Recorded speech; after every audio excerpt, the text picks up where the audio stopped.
नमस्कार दोस्तों, स्वागत है आपका अपने YouTube channel Hindi grammar Veena Sharma पर। दोस्तों, हम हिंदी ग्रामर के एक एक करके सभी प्रकरणों को पढ़ रहे थे। इसके अंदर हमारा संज्ञा सर्वनाम विशेषण कंप्लीट हो गया है। उसके बाद में हमारा क्रिया प्रकरण चल रहा था। क्रिया के अंदर हमने क्रिया क्या होती है वो बहुत अच्छे से देख लिया था। फिर कर्म के आधार पर हमने क्रिया के भेद देख लिए थे और हमें बहुत ही आसान तरीके से सकर्मक क्रिया और अकर्मक क्रिया की पहचान करना आ गया था। आज जो हमारा नया प्रकरण रहेगा वह रहेगा प्रयोग एवं संरचना के आधार पर क्रिया के भेद। प्रयोग एवं संरचना के आधार पर अगर हम क्रिया के भेदों की बात करते हैं तो वो मुख्य रूप से 5 भेद होते हैं। प्रयोग किस प्रकार से हम वाक्य के अंदर क्रिया का प्रयोग कर रहे हैं, उस क्रिया के प्रयोग से हमारा वाक्य किस प्रकार का बन गया है, तो इसकी दृष्टि से हम क्रिया के कितने भेदों की बात करते हैं, 5 भेदों की बात करते हैं। हम आज सिर्फ 2 भेद पढ़ेंगे। इसके अंदर हम हमारा बिना समय बर्बाद करें हम समय जो हमारा पहला भेद है उसको पढ़ के देखते हैं। वो है हमारा क्या, पूर्वकालिक क्रिया। देखो दोस्तों, समय खराब करेंगे नहीं, शब्द से ही हमें पता चल रहा है पूर्व यानी ऐसी कोई क्रिया जो काल यानी समय यानी ऐसी कोई क्रिया जो पूर्व यानी पहले समय में हो गई। ऐसी क्रिया जो पहले समय में हो गई और उसके तुरंत बाद में वो दूसरी क्रिया शुरू हो रही है, उसको ही हम क्या कहते हैं, पूर्वकालिक क्रिया। यानी हम परिभाषा किसी किसी की बात करें तो हम ऐसे कह सकते हैं कि कर्ता एक क्रिया करके, एक क्रिया समाप्त करके उसी पल दूसरी क्रिया आरंभ करता है। कर्ता एक क्रिया को समाप्त करके उसी पल दूसरी क्रिया आरंभ करता है, वही हमारी क्या कहलाती है, पूर्वकालिक क्रिया कहलाती है। पूर्वकालिक क्रिया को पहचानने का जो हमारे एक वाचक शब्द होता है, पहचानने के तरीके तो होते ही हैं। तो पूर्वकालिक क्रिया के अंदर अगर हम पहचानने की बात करें तो हमें पूर्वकालिक क्रिया के अंदर मुख्य क्रिया के साथ कर एक वाचक शब्द देखने को मिलेगा। जैसे हम कह सकते हैं, ये तो हमारी परिभाषा हो गई कि क्या होगा, कर्ता क्या करेगा, एक क्रिया करेगा, उस क्रिया को समाप्त करते ही उसी पल दूसरी क्रिया कर देगा, उसको कहते हैं पूर्व। देखो मैं बताती हूँ व्यवहारिक जीवन से। अध्यापिका ने आते ही पढ़ाना शुरू कर दिया। मैं आई, आना मेरी पहली क्रिया और पढ़ाना मैंने क्या कर दिया, आते ही पढ़ाना शुरू कर दिया। तो आना मेरी पहली क्रिया हो गई और पढ़ाना मेरी दूसरी क्रिया हो गई। जैसे हम कहते हैं क्या, पिताजी सुबह उठकर व्यायाम करते हैं। पिताजी सबसे पहले तो क्या किया, उन्होंने उठे, सो रहे थे भाई रात को, तो उठे और उठने के बाद में उन्होंने दूसरी क्रिया क्या प्रारंभ कर दी, व्यायाम करने की। तो पहली क्रिया ये हो गई और दूसरी क्रिया ये हो गई। पहली क्रिया समाप्त होते ही दूसरी क्रिया प्रारंभ हो जाना, उसी पल वो क्या होती है, हमारी पूर्वकालिक क्रिया होती है। और मैंने बताया कि जो वाचक शब्द में देखने को मिलेगा वो कर, तो हमें कर देखने को मिल रहा। जैसे मैं कहती हूँ क्या, जो हमारे बालक कह दो, विद्यार्थी कह दो, जैसे हम कहते हैं बालक दूध पीकर सो गया। पहले किसने क्या किया, दूध पिया और दूध पीने के बाद में क्या किया, वह सो गया। तो पी कर देखने को मिल रहा है। तीसरा मैं कहती हूँ कृति खाना खाकर बाजार गई है। अब प्रति खाना खाकर बाजार गई है। अब प्रति खाना खाकर बाजार गई है कि अगर हम बात करते हैं तो उसने सबसे पहले क्या किया, खाना खाया और खाना खाने के बाद में वह कहाँ गई है, बाजार गई है। अगर हम आगे की बात करें तो हम कहते हैं जो हमारा पुजारी है, पुजारी क्या करेगा, सबसे पहले मंदिर जाएगा और मंदिर जाने के बाद में क्या करेगा, पूजा करता है। ये हमारा हो गया। जैसे हम कहते हैं क्या कि चोर सामान चुराकर, सबसे पहले उसने क्या किया कि बहुत सारा सामान था घर के अंदर, उसने चुराया और चुराने के बाद में चुराकर भाग गया। तो दोस्तों जो हमारी पूर्वकालिक क्रिया है उसको पहचानने का बहुत ही आसान तरीका है, सीधी सीधी बात है कि एक क्रिया हो रही है, उस क्रिया को समाप्त होते ही दूसरी क्रिया प्रारंभ। ऐसे भी नहीं देखे तो हम सीधे सीधे दृष्टिकोण से भी देख सकते हैं कि वाक्य के अंदर हमें ऐसे लग रहा है कि दो दो क्रियाएं हो रही है, एक क्रिया के बाद में दूसरी क्रिया हो रही है। बालक रोते रोते सो गया। भाई उसको कोई चॉकलेट टॉफी नहीं मिली थी तो रो रहा था, और रोते रोते बालकों को तो नींद आई जाती है, तो दो दो क्रिया हो गई ना। पहले वह रो रहा था, रोने की क्रिया कर रहा था, उसके बाद में सो गया। तो अगर हम एक तो ऐसे भी देख सकते हैं कि हमें वाक्य के अंदर ये चीज देखने को मिल जाएगी कि एक क्रिया समाप्त होती है दूसरी क्रिया प्रारंभ हो रही है। एक तो ये दृष्टिकोण है समझने का, और जो दूसरा दृष्टिकोण ये है कि जो हमारी एक जो पहले वाली जो क्रिया होगी उसके अंदर हमें एक वाचक शब्द दिखाई देगा, और वो क्या है, कर। तो बिना समय खराब करे हम पूर्वकालिक क्रिया को समझ लिए हैं। अब जो प्रयोग एवं संरचना के आधार पर जो 5 भेद हैं उसमें से एक दूसरा भेद उठाते हैं और उसकी बात करते हैं हम क्या, प्रेरणात्मक क्रिया। फटाफट से अगर इसका स्क्रीनशॉट नहीं लिया है तो ले लीजिए। चलते हैं दोस्तों आगे। अब हमारा जो दूसरा भेद हम पढ़ने वाले हैं वो पढ़ने वाले हैं क्या, प्रयोग एवं संरचना के आधार पर क्रिया का दूसरा भेद, और वो भेद है प्रेरणात्मक क्रिया। दोस्तों जैसे पूर्वकालिक क्रिया में नाम से ही हमें पता चल रहा है भाई कि ऐसी कोई क्रिया पहले हुई होगी उसको पूर्वकालिक क्रिया कहते हैं, उसी प्रकार जो हमारा दूसरा भेद है वो है हमारा प्रेरणार्थक क्रिया का। प्रेरणार्थक क्रिया में बात अपने आप पता चल रही है कि भाई ऐसी क्रिया जिसके अंदर प्रेरणा देते हैं। जैसे मैंने कहा अध्यापिका ने छात्रों से पाठ पढ़वाया, बैठ गई अध्यापिका तो आके कुर्सी पे और छात्रों को कहती है भाई एक एक करके सबके सब पाठ पढ़ो।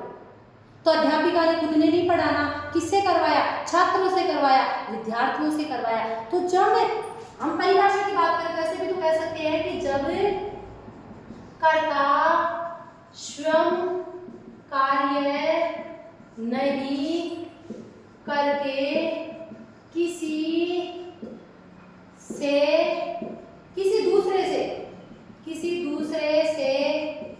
किसी दूसरे को प्रेरणा देकर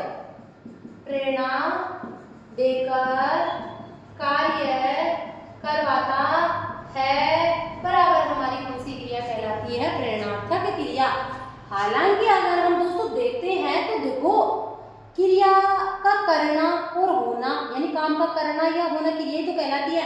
तो यहाँ पर जो हमारा ये भाई साहब करता है, अब ये करता कार्य तो कर ही रहा है, हालांकि करने को तो वो स्वयं नहीं कर रहा, लेकिन एक तरह से कुछ ना कुछ तो कर ही रहा है, वो प्रेरणा देने का भी तो कार्य कर रहा है। तो ऐसा तो नहीं है कि बिल्कुल ही करता कुछ भी काम नहीं कर रहा, वो प्रेरणा, हालांकि ये है कि वो प्रेरणा ही दे रहा है, काम करवाने की खुद काम नहीं कर रहा। तो ये हमारा क्या हो जाएगा, प्रेरणार्थक क्रिया। इसके थोड़े से हम एग्जाम्पल देख लेते हैं और एग्जाम्पल के बाद में हमारे को प्रेरणार्थक क्रिया बहुत अच्छे से समझ में आ जाएगी। अगर मैं प्रेरणार्थक क्रिया की बात करूँ तो एक तो मैं ये भी तो कह सकती हूँ क्या कि हमने कर्म के आधार पर क्रिया के 2 भेद पढ़े हैं, उसमें हमने एक कर्म पढ़ा था क्या, सकर्मक क्रिया। कर्म के आधार पर क्रिया के 2 भेदों में से हमने एक भेद पढ़ा था क्या, सकर्मक क्रिया। तो मैं ऐसे भी तो कह सकती हूँ कि जो हमारी प्रेरणार्थक क्रिया है यानी सकर्मक क्रिया प्रेरणार्थक क्रिया होती है, या फिर प्रेरणार्थक जितनी भी प्रेरणार्थक क्रियाएं होती हैं वो सकर्मक होती है। अब इस एग्जाम्पल हम देखते हैं तो जैसे मैंने कह दिया क्या, अध्यापिका ने छात्रों से निबंध लिखवाया। अब छात्रों से निबंध लिखवाया, खुद तो आके अध्यापिका जी भाई कुर्सी पे बैठ गए और छात्रों को कहती है भाई निबंध लिखो, तो खुद ने नहीं लिखा तो खुद ने कर्ता ने काम नहीं किया, किसी से प्रेरणा से काम करवाए तो वही तो प्रेरणार्थक क्रिया हो जाती है। अब जैसे हम कहते हैं क्या, हमारे जो मालिक है, मालिक नौकर से पेड़ों में पानी सिंचवाता है या फिर दिलवाता है।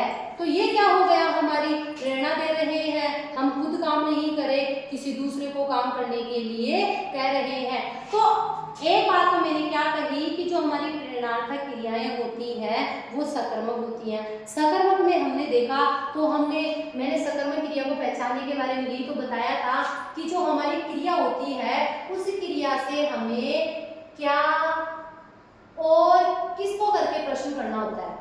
अगर क्या से किसको से हमारा उत्तर आ जाता है तो वो हमारी कौन सी क्रिया हो जाती है, सकर्मक क्रिया हो जाती है। अब हम प्रेरणार्थक क्रिया की बात करते हैं तो हमें कह रही हूँ क्या लिखवाया, उत्तर आ रहा है क्या, निबल। फिर हम कहते हैं क्या सिंचवाता है, पानी, तो उत्तर आ रहा है निबंध। कई बार परीक्षा के अंदर ये प्रश्न सीधा सीधा पूछा जा चुका है, प्रेरणार्थक क्रियाएं होती हैं, ऑप्शन में होता है सकर्मक, अकर्मक, कृदंत या फिर नाम धातु। तो हमें बहुत अच्छे से समझ में आ गया कि जो हमारी प्रेरणार्थक क्रियाएं हैं वो हमारी क्या होती है, प्रेरणार्थक क्रियाएं होती है वो हमारी सारी की सारी प्रेरणार्थक क्रियाएं सकर्मक क्रिया में होती है। जैसे मैं कहूँ, क्या कहूँ, जैसे हमारे सरपंच है, सरपंच ने गांव में तालाब बनवाया। खुद ने सरपंच ने तालाब नहीं बनाया, उसने किसी को कहा कि भाई तुझे क्या करना है, एक छोटा सा तालाब बनाना है। उसने क्या करना है कि भाई तुझे एक छोटा सा तालाब बनाना है। अब भाई तालाब बन गया, ये रेडी हो गया। तो किसने, सरपंच ने लोगों को कहा है, बेचारे मजदूरों को कहा है, खुद ने तो नहीं किया। अब देखो सकर्मक क्रिया की पहचान करते हैं, क्या बनवाया, तालाब बनवाया, उत्तर आ गया। तो क्रिया इसके अंदर प्रेरणार्थक क्रिया के अंदर हम प्रेरणार्थक क्रिया ही नहीं समझ रहे, कर्म के आधार पर क्रिया के जो दो भेद होते हैं और सकर्मक वाला होता है उसका एग्जाम में सबसे ज्यादा प्रश्न या तो पूर्वकालिक में से पूछा जाता है या फिर सकर्मक क्रिया में से या फिर प्रेरणार्थक क्रिया में से। तो हमें क्या बनवाया, तालाब बनवाया, ये समझ में आ गया। जैसे मैं कहती हूँ क्या, चोर, पुलिस ने, मैं कहती हूँ क्या, पुलिस ने चोर को पकड़वाया। अब पकड़वाया, खुद ने नहीं पकड़ा, पुलिस ने कह दिया, जो उसके सहायक बेचारे छोटे छोटे पुलिस वाले होते हैं, थोड़ी लो वाले होते हैं, पोस्ट वाले, उनको कह दिया कि जाओ उस जगह चोर है। तो खुद ने नहीं किया, पुलिस ने, जो मेन अधिकारी था उसने नहीं किया, लोगों से करवाया उसने। तो चोर ने क्या करा, पुलिस पकड़वाया। तो दोस्तों प्रेरणार्थक क्रिया को समझने का बहुत ही आसान तरीका होता है। एक तो हमें, जैसे हमें पूर्वकालिक क्रिया में कर देखने को मिला है, इसी प्रकार हमें प्रेरणार्थक क्रिया के अंदर वाह वाह वाह वाह, यानी हमें प्रेरणार्थक क्रिया के अंदर अगर कोई वाचक शब्द देखने को मिल रहा है, वो मिल रहा है क्या, वाह। वाह को देखकर भी हम क्या कर सकते हैं, एक तो अगर हमारा कॉन्सेप्ट क्लियर होगा, अगर हमारा संप्रत्यय क्लियर है तो हम बहुत ही आसान तरीके से देख सकते हैं कि ये क्रिया हमारी ये वाली है। उसके अलावा अगर हम थोड़ी सी पहचान की दृष्टि से भी देखते हैं तो देख सकते हैं कि हमें वाह वाह वाह वाह वाह वाह ऐसे भी याद कर सकते हैं, वाह प्रेरणा दे रहे हो हमें, वाह क्या प्रेरणा दी है तुमने, तो ऐसे भी याद कर सकते हैं कि प्रेरणा यानी वाह यानी सकर्मक क्रिया। तो ये तो है प्रेरणार्थक क्रिया के जो सीधे सीधे वाक्य के अनुसार प्रश्न पूछे जाते हैं।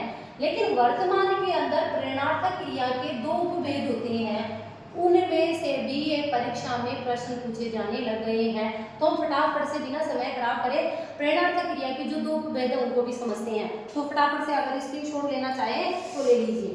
चलते हैं आगे। प्रेरणार्थक क्रिया के मुख्य रूप से कितने भेद बताए मैंने, दो, यानी प्रेरणा देने के भी दो अलग अलग तरीके होते हैं। प्रेरणा ऐसे थोड़ी है कि उठ के हमने भाई किसी को ऑर्डर दे दिया, नहीं, प्रेरणार्थक क्रिया करने के भी दो छोटे छोटे उपभेद होते हैं। तो प्रेरणार्थक क्रिया की अगर हम बात करें, प्रेरणार्थक क्रिया के मुख्यतः दो उपभेद होते हैं। प्रेरणार्थक क्रिया के दो मुख्य उपभेद होते हैं, जिसके अंदर दो की अगर हम बात करें तो एक तो हम बात कर लेते हैं किसकी, प्रथम प्रेरणार्थक। भाई प्रथम प्रेरणा क्या होनी चाहिए, प्रथम प्रेरणार्थक क्रिया। अगर हम दूसरी की बात करें तो हम इसको ऐसे भी तो कह सकते हैं, द्वितीय प्रेरणार्थक प्रथम प्रेरणार्थक क्रिया और दूसरी प्रेरणार्थक क्रिया।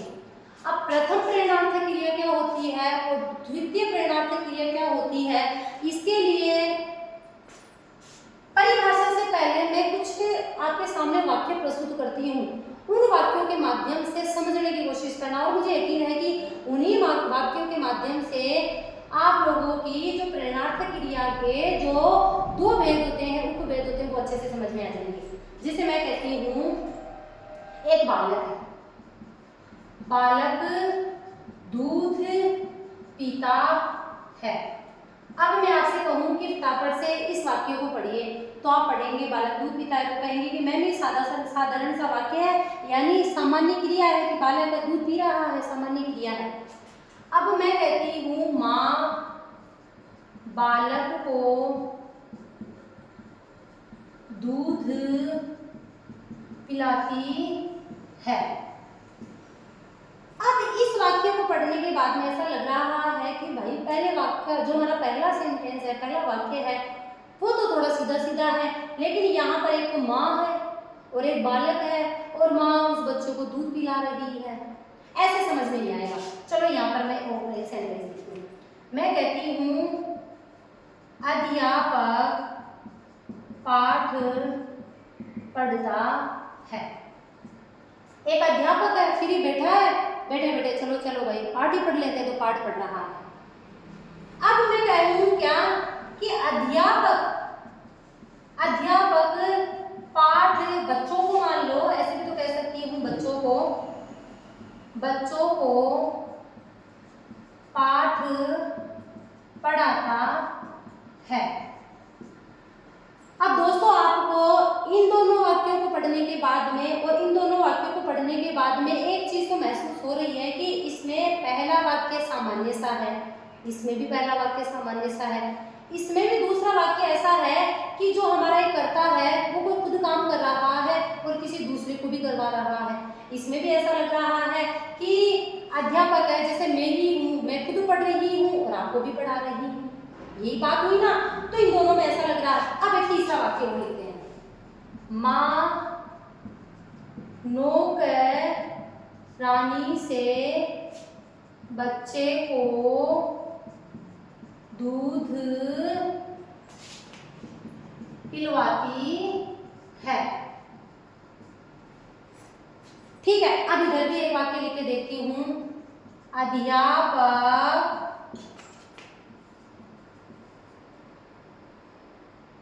बच्चों को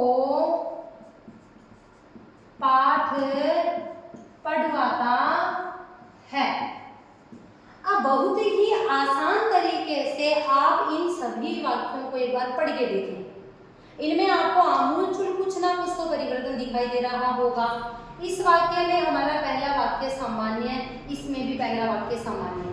इस वाक्य में ऐसा लग रहा है कि इसमें क्या है, एक कर्ता है, इसमें क्या है, एक कर्ता है जो स्वयं भी क्या कर रहा है, स्वयं भी क्या कर रहा है, कार्य कर रहा है और किसी दूसरे को भी कार्य करने के लिए प्रेरित कर रहा है। यानी माँ है, माँ ने क्या ये गिलास दूध का लेके आई है, मतलब लाने की उसने खुद ने भी क्रिया किया और बच्चा दूध नहीं पी रहा तो जबरदस्ती उसको दूध पिला रही है, प्रेरणा दे रही है, कुछ ना कुछ कह कर तो प्रेरणा दे रही है। यानी जो हमारी प्रथम प्रेरणार्थक क्रिया होगी उसमें यही होने वाला है कि कर्ता स्वयं कार्य करके प्रेरणा देकर दूसरे से क्रिया करवाता है। परिभाषा तो कैसे भी बना सकते हैं, अगर हमारी अवधारणा क्लियर है तो परिभाषा मन से भी बना सकते हैं। जरूरी नहीं है जो किताबों में लिखी हुई है वो परिभाषा याद करें।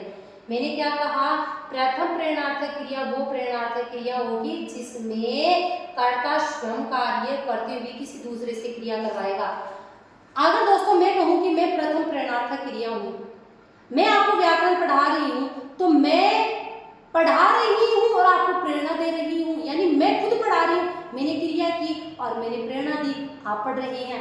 इसी प्रकार यहाँ पर माँ है वह बालक को क्या कर रही है, दूध पिला रही है। इसी प्रकार यहाँ पर जो अध्यापक जी हैं वो क्या कर रहे हैं, बच्चों को पाठ पढ़ा रहे हैं, खुद भी पढ़ रहे हैं भाई कि क्रिया ये होती है, क्रिया के इतने भेद होते हैं, कर्म के आधार पर इतने होते हैं, संरचना के आधार पर। अध्यापक खुद भी वो पढ़ रहा है और बच्चों को भी प्रेरणा दे रहा है। लेकिन जो तीसरा हमारा वाक्य है, तीसरे वाक्य में क्या है कि माँ नौकरानी से बच्चों को दूध पिलवाती है। माँ तो भाई दूर हो गई है, नौकरानी को कहा कि भाई ये गिलास ले और ये दूध है बच्चों को पिला दे।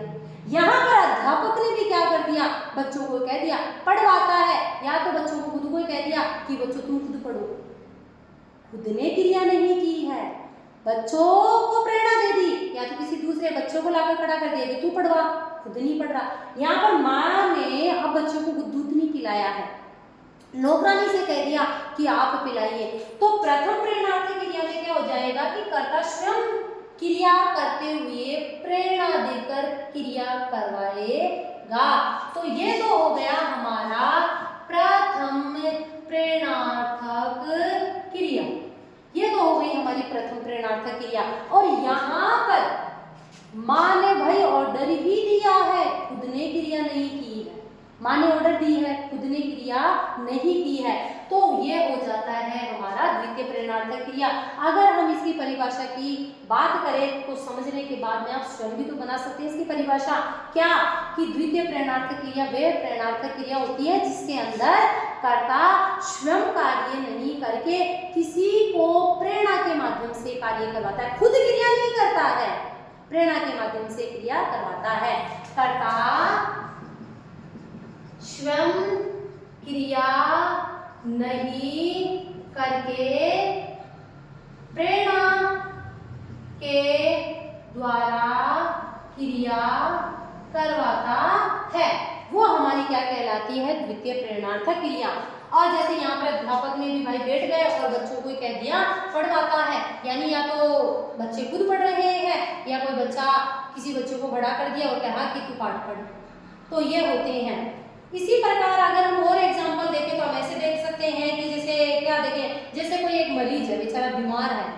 अब मैं कहती हूँ यहाँ पर इस बालक दूध की जगह मैं कह सकती हूँ कि मरीज दवा लेता है। मरीज दवा ले रहा है, यानी कोई मरीज है, दवा है, ले रहा है, ठीक है, सीधा सीधा वाक्य है। फिर यहाँ पर मैं कह दूँ, माँ की जगह मैं कह दूँ कि जो हमारे डॉक्टर हैं, यानी जो हमारा चिकित्सक है, वह चिकित्सक मरीज को दवा पिलाता है। अब यहाँ पर चिकित्सक ने खुद ने क्रिया की है और उस मरीज के मुंह में दवा भी डाली है, पानी का गिलास भी दिया है उसको, यानी खुद ने भी क्रिया की है और उस प्रेरणा के माध्यम से मरीज से भी करवाई है। तो यही तो बात हम प्रथम प्रेरणार्थक में कर रहे हैं कि जो प्रथम प्रेरणार्थक होगी उसमें कर्ता स्वयं भी कार्य करेगा और प्रेरणा के माध्यम से दूसरे से कार्य भी करवाएगा। लेकिन यहाँ पर मैंने माँ नौकरानी की तरह जगह में कह देती हूँ क्या कि जो हमारा डॉक्टर है, जो चिकित्सक है, वह नर्स से मरीज को दवा पिलवाता है। अब पिलवाता है यानी वही बात आ गई कि यहाँ पर डॉक्टर ने खुद ने क्रिया नहीं की है, उसने उस क्रिया को करने के लिए किसी दूसरे की सहायता ली है कि भाई नर्स या अपने सहायक चिकित्सक को कह दिया कि जो मरीज है उसको दवा पिला दो। तो प्रथम प्रेरणार्थक क्रिया बहुत ही आसान तरीके से समझ में आ गई होगी। क्या बिना समय खराब करके हम एक ही लाइन में समझेंगे क्या कि प्रथम प्रेरणार्थक क्रिया में कर्ता स्वयं भी क्रिया करता है और प्रेरणा के माध्यम से दूसरे को क्रिया करवाता है। द्वितीय प्रेरणार्थक क्रिया में जो हमारा कर्ता है वो नीरस हो जाता, आलसी हो जाता, वो कह देता है कर लो भाई। मालिक ने कह दिया कि नौकर पानी पिला दे पूरे पेड़ों के अंदर, खुद कुछ नहीं किया उसने, ये वाली चीज है। अब दोस्तों अगर हम आगे थोड़ा सा चीज और बच रही है वो भी देख लेते हैं क्या कि ये तो है